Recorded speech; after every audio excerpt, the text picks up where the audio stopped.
பச்சையம்மன் ஜோதிட நண்பர்களுக்கு அனைவருக்கும் வணக்கம். இன்று காணவிருக்கும் பதிவு 2026 புத்தாண்டு பலன்களின் வரிசையில் இன்று நாம் ரிஷபராசி பலன்களை பார்ப்போம். ரிஷபராசிக்கு 2026 சிறப்பாகவே தான் இருக்கு. வாழ்க்கை துணையும் ரொம்ப மகிழ்ச்சியாகவும் சிறப்பாகவும் இருப்பாங்க.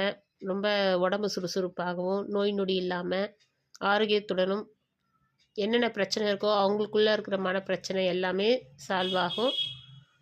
ரொம்ப ஆக்டிவாக இருப்பாங்க. அவங்களுக்கு கிடைக்க வேண்டிய எதிர்பார்த்த, அதாவது ரிஷபராசிக்காரர்களின் கணவன்னா மனைவிக்கோ இல்லை மனைவினா கணவனுக்கோ அவங்களுக்கு என்னென்ன எதிர்பார்த்த விஷயங்கள் எல்லாமே கிடைக்கும்.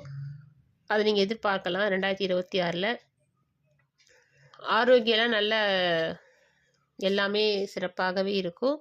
இந்த ரிஷபக ராசிக்காரர்களாலேயே அந்த வீட்டில் இருக்கிற கணவன் மனைவிக்கு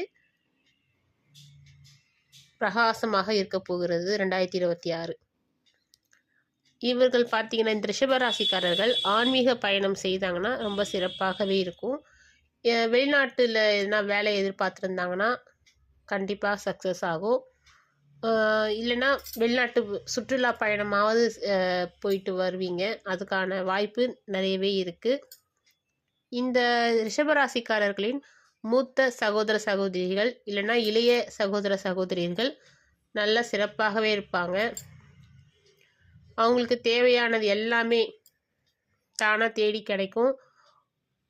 அவங்க லைஃப் ஃபுல்லாக செட்டில்டு 2026 செட்டில்டு ஆகக்கூடிய வாய்ப்பு இந்த ரிஷபராசிக்காரர்களுடன் கூட பிறந்தவர்களுக்கு அனுகூலம் தேடி வரும். இந்த ரிஷபராசிக்காரர்கள் பார்த்தீங்கன்னா, சொந்த தொழில் செய்து அதில் வரும் லாபத்தில் ஏழை எளியோருக்கு ஒரு முடிஞ்ச அளவு ஏதாவது உதவி செய்யுங்க. ஒரு கார்ப்பரேஷன் வேலை செய்கிறவங்களுக்கு டீ, காஃபி, தண்ணி அப்படி வாங்கி தரது, இல்லை காலில் செருப்பு இல்லைன்னா செருப்பு வாங்கி கொடுங்க. அவங்களுக்கு என்ன தேவையோ, அவங்களுக்கு என்ன தேவைப்படுகின்ற பொருளை தேடி அவங்களுக்கு வாங்கி கொடுங்க. ரோட்டில் படுத்துன்றவங்களுக்கு பெட்ஷீட் வாங்கி கொடுங்க. இப்போ பனிக்காலம் குளிரும், அவங்களுக்கு அதை மாதிரி வாங்கி கொடுங்க. உடை கிழிஞ்சிருந்ததுன்னா ட்ரெஸ் எதனா உங்களால் முடிஞ்சது வாங்கி கொடுங்க. அதே மாதிரி உங்கள் லாபத்தில் வரும் ஒரு சிறு தொகை உங்களால் முடிஞ்சு எவ்வளோ முடியுதோ, இவ்வளோதானு இல்லை, அப்படி என்னால் முடியல, எனக்கு அவ்வளோலாம் லாபம் வரல, நாங்களாம் சின்ன பிஸ்னஸ் தான் பண்ணுறோன்னா ஒரு 2 பேருக்கு டிஃபன் வாங்கி கொடுங்க. அதை மாதிரி பார்த்துக்குங்க. இந்த ரிஷபராசிக்காரர்கள் பார்த்திங்கன்னா கொஞ்சம் சற்று தொய்வாகவே இருப்பாங்க. இந்த 2026 ஏதோ ஒரு உடல் சோர்வாக இருப்பாங்க. இவங்களுக்கு தெரியாது. பார்க்குறவங்கள என்ன ஒரு மாதிரி டயர்டாக இருக்கீங்க, என்ன பிரச்சனையா அப்படின்னு கேட்குற மாதிரி உடல்வாகு, முகத்தோற்றம், முக்கியமாக முகத்தோற்றம் அதை மாதிரி தான் தெரியும். இவங்க ஆக்டிவாக இருக்கிறதாவே நினச்சிட்டு இருப்பாங்க. அதனால நீங்கள் என்ன கவலையாக இருந்தாலும் மனசில் போட்டு இது பண்ணிக்காதீங்க. கொஞ்சம் வெளியே சொல்லி உங்களுக்கு யாருக்கு பிடிக்குமோ அவங்கக்கிட்ட சொல்லி கொஞ்சம் ஃப்ரீயாக இருங்க. ஆனால் நீங்கள் அப்படி இருக்க வாய்ப்பு இல்லை. பார்க்குறவங்க கண்ணுக்கு அதை மாதிரி தெரிய வாய்ப்பு இருக்குது. குழந்தைங்கள் மேலே கவனம் செலுத்துங்க. அவங்க எங்கே போகிறாங்க, குழந்தைங்கள கண்காணிங்க. சின்ன குழந்தைங்களா இருந்தால் கூட நம்ம பார்க்கணும் இல்லையா? ஸ்டெப் ஏறுறது, விளையாடும் பொழுது அவங்க என்ன வச்சு விளையாடுறாங்க, என்ன பொருள் வாயில் போடுறாங்க, அதெல்லாம் கொஞ்சம் கண்காணிக்கிறது ரொம்ப சிறப்பாக இருக்கும். அடுத்தது பார்த்திங்கன்னா, குலதெய்வத்தின் வழிபாடு முக்கியம் தேவை. இந்த 2026 எப்போவுமே குலதெய்வத்துடைய வழிபாடு தேவை தான். அப்படி என்னால் இதுக்கு நான் போனதே இல்லை அப்படின்றவங்க கண்டிப்பாக இந்த 2026 போங்க. முடிஞ்சால் கிட்டக்கா இருக்குது, எனக்கு லீவ் அடிக்கடி கிடைக்கிது, நான் ஃப்ரீயாக தான் இருக்கிறேன் அப்படின்னு நினைக்கிறவங்க மாதத்திற்கு ஒரு முறையாவது போங்க. இல்லை எனக்கு தொலைவாக இருக்குது, எனக்கு டைம் இல்லை அப்படின்றவங்க வருடத்திற்கு ஒரு முறையாவது, இந்த ஜனவரி பிறந்தோடனே ஒரு தடவையாவது போயிட்டு வாங்க. அப்போ தான் நீங்கள் உங்களுக்கு என்னென்ன எதிர்பார்க்குறீங்களோ உங்களுக்கு தடை இல்லாமல் கிடைக்க வாய்ப்பு இருக்குது. அதே மாதிரி நீங்கள் கடுமையாக உழைச்சா மட்டும்தான் உங்களுக்கான எல்லாமே கிடைக்கும். லாபத்தை மட்டும் சொல்ல வரல, உங்களுக்கு எதுனா ஒரு சக்ஸஸ் ஆகும்னா நீங்கள் அது முயற்சி பண்ணணும். அப்போ தான் நீங்கள் அதிர்ஷ்டத்தை நம்பி உட்காண்டிருக்காதீங்க. இது தானாக தேடி வரும்னுட்டு நீங்கள் முயற்சி பண்ணால் மட்டும்தான். ஒரு திருமணம்னா கூட எடுத்துக்கோங்க, நீங்கள் முயற்சி பண்ணணும். உங்கள் குழந்தைங்களுக்கோ திருமணம் பண்ணணுன்னு இருந்தீங்கன்னா முயற்சி பண்ணணும். தானாக யாருன்னா சொல்லுவாங்க அப்படின்னு இருந்தீங்கன்னா கண்டிப்பாக வாய்ப்பு இல்லை.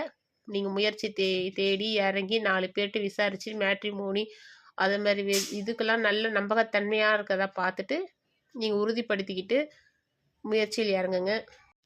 அதே மாதிரி இன்சூரன்ஸ் போடும்போது அந்த கம்பெனி நம்பகத்தன்மையாக இருக்கா, ஏமாற்றக்கூடியதாக இருக்கான்றதையும் விசாரிங்க. ஏன்னா பணத்தை இன்சூரன்ஸில் நம்பி கொஞ்சம் பார்த்து செய்யுங்க. வீடு ஆல்ட்ரேஷன் பண்ணுறதா இருந்தாலும் இல்லை வாகனம் மாற்றுவதாக இருந்தாலும் கொஞ்சம் காலத்திற்கு தள்ளி போட்டால் நல்ல சிறப்பாக இருக்கும். மாற்றுறதா இருந்தீங்கன்னா ஜூனுக்குள்ளே வேணால் வீடு மாற்றுறதை மாற்றிக்கலாம். அப்படி இல்லைன்னா நீங்கள் இந்த ஒரு வருடத்திற்கு 2026 முழுவதுமே நீங்கள் தள்ளி போடுறது சிறப்பாக தான் இருக்கும். ஏன்னா ராகு அடுத்த ராசிக்கு போகிற வரைக்கும் நீங்கள் தள்ளி போடுவது மிக சிறப்பாக இருக்கும். வாகனம் வாங்கும்போது நீங்கள் ரொம்ப ரிச்சாக வாகனம் தான் வாங்க ஆசைப்படுவீங்க. பார்த்து யோசித்து பிரயோஜனமாக செய்யுங்க. மற்றபடி உங்கள் ரிஷபராசிக்காரர்களுக்கு நல்ல சிறப்பாகவே இருக்குது. தொழிலில் நல்ல லாபம் வர வாய்ப்பு இருக்குது. நீங்கள் அதனுடைய சிறு தொகையை மட்டும் யாருக்காவது உதவி செய்தீங்கன்னா நல்லா சிறப்பாக இருப்பீங்க. நீங்கள் இந்த வருடத்தில் வணங்க வேண்டிய கடவுள் பார்த்தீங்கன்னா அம்மனை தரிசித்தால் மிக சிறப்பாக இருக்கும். அடுத்து லட்சுமி நரசிம்மரை வணங்கவும்.